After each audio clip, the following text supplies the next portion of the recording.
दोस्तों, एक चौराहे पर एक चमचमाती BMW कार जैसे ही निकलने वाली होती है तो चौराहे पर जाम लगा था। तो जो व्यक्ति उस कार में बैठा हुआ था वो अपने ड्राइवर से कहता है कि भाई साहब थोड़ी देर रुक जाओ, इतनी भी क्या जल्दी है, बहुत सारे लोग सामने खड़े हुए हैं और मुझे लग रहा है कि जाम काफ़ी दूर तक लगा हुआ है, इसलिए जल्दबाजी ना करो, आराम से चलते हैं। उसका ड्राइवर उसके द्वारा बताए गए निर्देश के अनुसार गाड़ी को उसी भरे चौराहे पर रोक लेता है, तब तक के लिए जब तक के लिए वो जाम खाली ना हो जाए। तो दोस्तों, आज की कहानी जो है वाकई में झकझोर देने वाली कहानी है और सीख देने वाली कहानी है। चलिए आज की सच्ची कहानी शुरू करते हैं। दोस्तों, पश्चिम बंगाल का जिला सिलीगुड़ी, और इसी सिलीगुड़ी में एक जगह पड़ती है हिल कार्ट रोड मोड़, और उसी चौराहे पर जाम लगा हुआ था। एक BMW कार, उसमें बैठे अमित राय जो कि BMW के मालिक थे, वो किसी विशेष काम से कोलकाता जा रहे थे। और जैसे ही चौराहे पर BMW कार रुकती है तो अमित राय बहुत ही दयालु किस्म के आदमी हैं और वो देखते हैं कि उनकी गाड़ी के आसपास 3-4 महिलाएं आती हैं जो गंदे कपड़े पहनी हुई हैं, गंदे से कपड़े पहने हुए हैं और उनका कपड़ा बहुत ही मैला कपड़ा है। तो ये देखकर उन्हें लगता है कि जैसे ये लोग भीख मांगने वाले हैं, जैसे आपने देखा होगा बहुत सारे चौराहों पर खड़े रहते हैं। अमित राय का ड्राइवर जैसे ही BMW का शीशा नीचे करता है, वैसे ही अमित राय अपने जेब में हाथ डालते हैं और जेब से पर्स निकालते हैं और अपनी पर्स से कुछ रुपयों की गड्डी निकालते हैं और कुछ रुपए के नोट निकालने के बाद वो 3-4 महिलाओं को अमित 1000 रुपये देता है। उसके बाद वो देखता है कि अब जाम खुल गया है, तो ड्राइवर से कहते हैं कि अब गाड़ी आगे बढ़ाओ।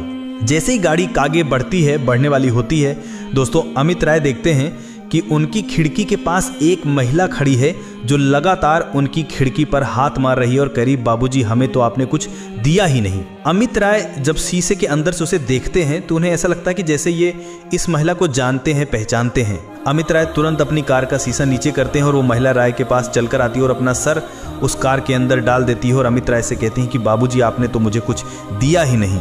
जैसे ही वो अमित राय उस महिला को देखते हैं और कहते हैं, अरे तुम यहाँ क्या कर रही हो? वो कहती हैं कि आप अमित हैं? तो कहते हैं कि हाँ मैं अमित हूँ, लेकिन तुम यहाँ क्या कर रही हो? दरअसल ये कोई महिला और नहीं बल्कि अमित राय की तलाकशुदा पत्नी थी। दोनों का तलाक तकरीबन 3 वर्ष पहले हो चुका था। दोनों एक दूसरे को देखते हैं। अमित राय जब उससे पूछते हैं अपनी पत्नी से, जिसे तलाक हो चुका था, जिसका नाम मेघला था, मेघला तुम तो एक अच्छे खासे घराने की लड़की थी और जब तलाक का कोर्ट में केस हुआ था तो तुमने मेरे नाम 40 लाख रुपए का जुर्माना भी लगाया था और मैंने दिया भी था वो 40 लाख रुपए का जुर्माना। तुम्हारा क्या हो गया? तुम ऐसी स्थिति में क्यों आ गई कि आज तुम दर दर की ठोकरें खा रही हो और एक रोड पर भीख मांग रही हो? जब वो सब कुछ सुनती है तो वो कहती कि मैं आपको सब कुछ बताऊंगी, मुझे थोड़ा सा टाइम दीजिए। अमित राय अब मेघला से कहते हैं कि ऐसा है कि तुम मेरी कार में सवार हो जाओ, तो मेरी पिछली सीट पर बैठ जाओ। और अमित राय अपने ड्राइवर से कहते हैं कि भाई साहब पीछे वाला दरवाजा खोल दीजिए। तुरंत ही ड्राइवर उनका दरवाजा खोल देता है और अगले क्षण ही मेघला कार में सवार हो जाती है।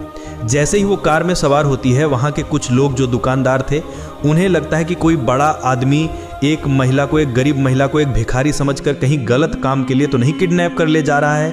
तो वहां लोगों की भीड़ लग जाती है, पूरी बाजार इकट्ठा हो जाती है ये जानने के लिए कि आखिर एक BMW वाला बड़ा अमीर आदमी एक गरीब भिखारी को क्यों लेकर जा रहा है, आखिर उसने अपनी गाड़ी में क्यों बैठाया है। दोस्तों, जब वो महिला गाड़ी में सवार हो रही थी तो उसके साथ 3-4 जो भीख मांगने वाली औरतें थी, उनको शक हो गया था। उनको ये सारी कहानी नहीं पता थी कि आखिर ये महिला कार में क्यों बैठ रही है और BMW कार में बैठे व्यक्ति से इस महिला का क्या संबंध है। उन महिलाओं ने आपस में जब तेजी से बातें करना शुरू की तो वो सारी बातें धीरे धीरे 1 मिनट के अंदर पूरे बाजार में गूंज गई थी और पूरे बाजार वाले इकट्ठा हो गए थे। जैसे ही पूरे बाजार वाले इकट्ठा होते हैं, उस महिला से पूछते हैं तो महिला कहती है कि दरअसल ये मेरे तलाकशुदा पति हैं अमित राय और मुझे ये ज़बरदस्ती नहीं लेकर जा रहे हैं बल्कि मैं इनके साथ खुद जाने के लिए तैयार हूँ। अमित राय मेघला को अपने साथ लेकर जाते हैं, एक होटल पर बैठाते हैं और वहाँ वो अपने ड्राइवर को कुछ पैसे देते हैं और कहते हैं कि जाओ मार्केट से इनके लिए एक अच्छी सी साड़ी खरीद कर ले आओ, इनके लिए एक चप्पल की जोड़ी खरीद कर ले आओ। ड्राइवर तुरंत अपने मालिक की बात मानकर बगल के एक मार्केट से कपड़े लेकर आता है। तब तक वो होटल पर बैठे बैठे अमित राय कहते हैं अपनी तलाकशुदा पत्नी से, मेघला से, मेघला तुम होटल के अंदर जाओ और महिला स्नानागार घर में स्नान करके आओ। अब मेघला स्नान करके आती है और अमित राय उसे नया कपड़ा पहनाते हैं। दोस्तों, वो नया कपड़ा पहनने के बाद ऐसे लग रही थी जैसे वो नई नवेली दुल्हन हो। अमित राय जब उसको देखते हैं तो देखते ही रह जाते हैं। वो सोचते हैं कि इसकी परिस्थिति भले ही कैसी हो, बदल गई हो, लेकिन चाल चलन, इसका चेहरा मोहरा कुछ नहीं बदला। ये सिर्फ हालात की मारी है, सिर्फ मजबूरी की मारी है। अमित राय उससे कहते हैं कि मैं किसी ज़रूरी काम से कोलकाता जा रहा हूँ, अगर मुझे तुम थोड़ा सा टाइम दो तो मैं तुमसे कल आकर मिलूंगा। तुम अपना पता लिखा दो मुझे कि तुम इस जगह पर रहती हो, तो मैं वहाँ पर कोलकाता से वापस लौटने के बाद आऊँगा और तुमसे मुलाकात करूँगा। वो कहती है ठीक है। वो अपने कमरे पर चली जाती है और अमित राय कोलकाता चले जाते हैं और कोलकाता में दिन में अपना सब काम निपटाते हैं जल्दी जल्दी। और रात में जब होटल में सोने के लिए जाते हैं तो अमित राय की वो रात कट नहीं रही थी और ना उधर मेखला की, जो कि चौराहे पर भीख मांगती थी, उसकी भी वो रात नहीं कट रही थी। दोस्तों, दोनों ने उहापोह की स्थिति में करवट बदल बदल कर पूरी रात काटी। अगले दिन अमित राय कोलकाता से लौटते हैं और मेघला द्वारा बताए गए पते पर पहुंचते हैं तो पता चलता है कि मेघला वहां पर है ही नहीं, फिर अपने काम धंधे पर भीख मांगने के लिए जा चुकी है। वो फिर उसी चौराहे पर आते हैं जहां पर मेघला उन्हें पिछले दिन मिली थी। मेघला को फिर से अपनी गाड़ी पर बैठाते हैं और गाड़ी पर बैठने के बाद मेघला उन्हें अपने रूम पर ले जाती है, जहां वो एक किराए के छोटे से कमरे में रहती थी। दोस्तों, जब वो उस कमरे में अंदर जाते हैं तो देखते हैं कि एक बेड पड़ा हुआ है, लगा हुआ है, और बेड के ऊपर अमित राय की और मेघला की एक फोटो टंगी हुई है। जैसे ही वो फोटो अमित राय की नज़रों में आती है, यानी कि अमित राय की निगाहें जैसे ही उस फोटो पर पड़ती है, तो दोस्तों मेघला से पूछते हैं, मेघला, हमारा तुम्हारा तो तलाक 2-3 साल पहले हो चुका है, हमारा तुम्हारा एकदम अलग अलग रास्ते हो गए थे, सब कुछ बंटवारा हो चुका था, सब कुछ कोर्ट में तय हो चुका था, तुमने मेरे ऊपर हर्जाना लगाया था, वो 40 लाख रुपए भी मैंने तुम्हें दे दिए थे, तो ये आखिर तस्वीर क्यों लगा रखी है? मेघला फूट फूट कर रोने लगती है और कहती है कि दरअसल मैंने आपको तलाक भले ही दे दिया था, लेकिन उस तलाक के पीछे मेरी रजामंदी नहीं थी। मैं दरअसल आपको कभी तलाक देना ही नहीं चाहती थी। मैं आज भी आपको उतना ही प्यार करती हूँ जितना कि शादी के बाद किया करती थी, यानी कि तलाक के पहले की करती थी आपको।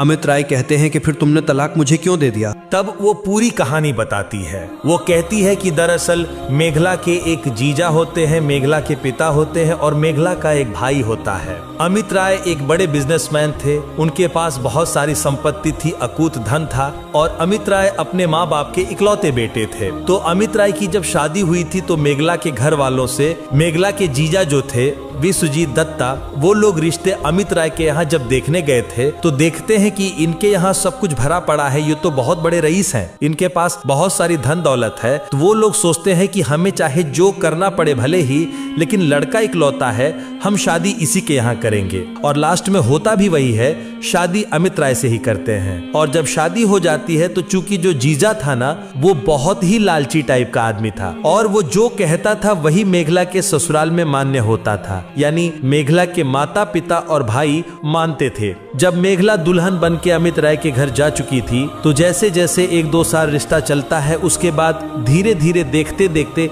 उसके जीजा, उसके भाई रजत सेन, उसके माँ बाप सब लोग मेघला को कहीं न कहीं से चिढ़ाने लगते हैं और वो बहकाने पे आ जाती है और अपना घर खुद ही तोड़ने पर उतावली हो जाती है। और स्थिति यहाँ तक पहुँच जाती है कि दोनों का आपस में तलाक का केस चलता है। मेघला के जीजा को और मेघला के घर वालों को, यानी उसके मायके वालों को पता ही था कि अमित राय के पास पैसों की कोई कमी नहीं है, तो अगर मैं इनके ऊपर जुर्माना ठोकूं तो ये आराम से पैसे दे देंगे और उस पैसे को लेकर हम अपनी जिंदगी अच्छे तरीके से गुजारेंगे। लेकिन मेघला को इस चीज की भनक नहीं थी कि ये लोग उसका घर बिगाड़ रहे हैं, उसका घर फूंक रहे हैं, उसके साथ धोखा दे रहे हैं। मेघला ही अपने मम्मी पापा और अपने भाई के कहने पर यह सारा कृत्य करती थी और लास्ट में कोर्ट में दोनों का तलाक हो जाता है। मेघला अपने परिवारजनों के कहने पर 40 लाख रुपए का जुर्माना अमित राय पर ठोक देती है और अमित राय भरी कोर्ट में 40 लाख रुपए अदा करके दोस्तों दोनों का संबंध विच्छेद, यानी कि दोनों का तलाक हो जाता है। ये सारे पैसे मेघला के नाम से उसके खाते में आ जाते हैं। इसीलिए धीरे धीरे उसका जीजा कहता है कि मेघला देखो, अब तुम्हारा तलाक हो गया है,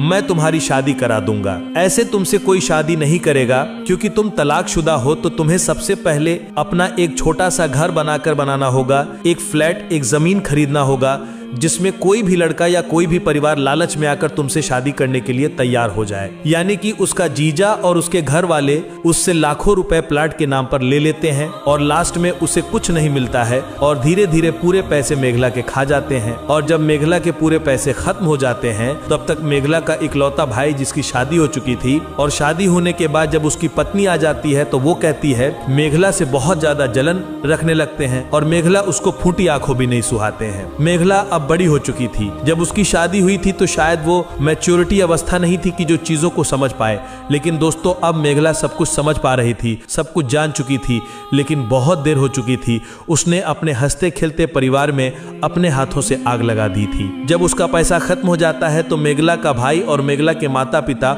उसको घर से निकाल देते हैं। फिर वो अपने जीजा के पास पहुंचती है। जीजा भी कहता है कि तुम्हें जहां मर्जी हो वहां चली जाओ, जब तुम अपने पति की नहीं हो सकी तो तुम हम लोगों की कब होंगी। और मेघला फिर सीधा चली जाती है। उसके पास कोई ऑप्शन नहीं होता है कहीं रहने का, तो वो थक हार कर मजबूरन में रोड पर कुछ महिलाओं के मिलने के बाद, एक दूसरे से मिलने के बाद ऐसी महिलाओं से उसकी मुलाकात होती है जो रोड पर भीख मांगने का काम करती हैं। दोस्तों मेघला से वो लोग कहते हैं कि तुम मेरे साथ आओ। मेघला अब उन्हीं के साथ रहने लगी और खाने लगी थी। झुग्गी में उसका जीवन चल रहा था। अब धीरे धीरे मेघला भी उसी धंधे में उतर आई। अब वो धीरे धीरे वो भी भीख मांगने लगी थी। जब पूरी कहानी मेघला ने उसी कमरे में अपने पति अमित राय को सुनाई तो अमित राय की आंखों से आंसू निकलकर जमीन पर गिरने लगे। मेघला अमित राय से पूछती है कि माँ तो मुझे बहुत मानती थी, माँ का क्या हाल है। तो अमित राय कहता है कि माँ आज भी वैसा ही है, माँ तुम्हें आज भी याद करती है। उन्होंने पता नहीं कितनी बार मुझसे कहा कि क्या मेरी बहू अब मुझे वापस नहीं मिल सकती, लेकिन अब वो बुजुर्ग हो चुकी है। अब मैं उन्हें क्या ही बताऊं कि हमारा कोर्ट में तलाक हो चुका है, अब हम कभी एक दूसरे को नहीं हो सकते हैं। मेघला अमित राय से कहती है कि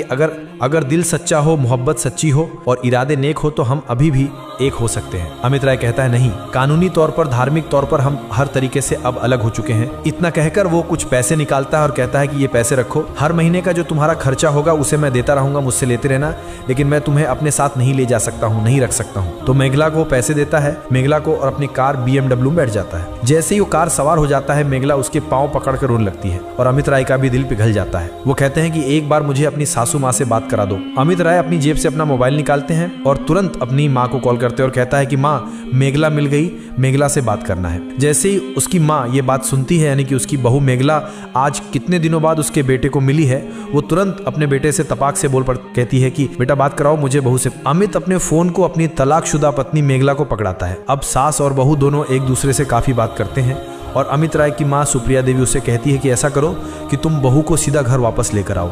अब अमित अपनी माँ की बातों को टाल नहीं सकता था, काट नहीं पा रहा था, तो अपने उसी BMW में मेघला को बताता है और सीधा लेकर अपने घर पहुंचता है। दोस्तों जैसे ही घर पहुंचता है वो देखता है कि उसकी माँ आरती की थाल सजाए अपनी बहू का इंतजार कर रही थी। वो अपनी बहू की आरती करती है, दोनों एक दूसरे के गले मिलते हैं, सास और बहू, और खुश होते हैं। उसके बाद अमित कहता है कि माँ ये वही मेघला है जिसने कोर्ट में मुझसे 40 लाख रुपए का जुर्माना लिया था और मैंने 40 लाख रुपए भरे थे। क्या इस महिला को दोबारा अपने घर में रखना चाहिए? तो उसकी माँ उससे कहती है कि बेटा अगर सुबह का भूला शाम को घर वापस आ जाए तो उसे भूला नहीं कहते हैं। ये भी इंसान है और गलतियां हमेशा इंसानों से ही होती है। अगर इसमें कोई गलती हो गई है तो इसे माफ कर दीजिए। अमित अब अपनी तलाकशुदा पत्नी मेघला को माफ कर देता है और दोस्तों अमित और मेघला दोनों एक बार फिर अपनी नई जिंदगी की शुरुआत करते हैं और एक साथ बड़े प्यार से रहने लगते हैं।